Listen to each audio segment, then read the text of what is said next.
Number 5 movie that hasn't held up well over time, The Ten Commandments.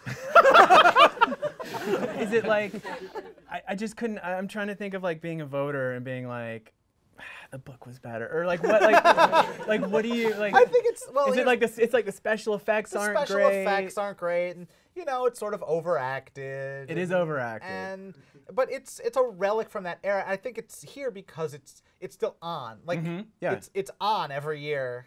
Yeah, Passover, around Easter Ten Commandment time. Right. Yeah. Well, the only thing that I think really does hold up is that classic scene at the end where you find out what Soylent Green is made out of.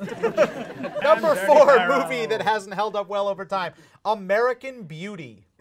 Okay, this is probably true. I don't even know if it held up back then. Yeah, I maybe got undue hype at the time. The thing that really doesn't hold up is his video of the plastic bag. Yeah. And it's like, it's just so. Somebody should have been like, we can cut this. Yeah, like we expect more of our blatant symbolism in this day and age. The number 3 movie that hasn't held up well over time, Gone with the Wind. Okay. All right. I actually agree with this one completely, and it was just because it was at that time period when movies still were trying to like. They hadn't taken a stand that slavery was bad just yet. It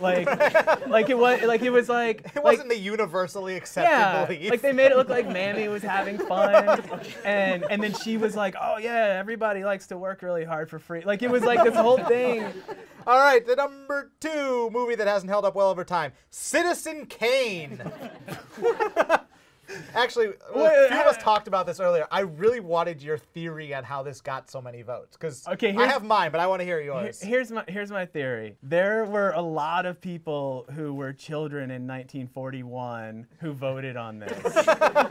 Like, who are still, like, they're big 11 Points fans. And they're like, you know, I saw this when I was a kid, and it was a magical ride, but...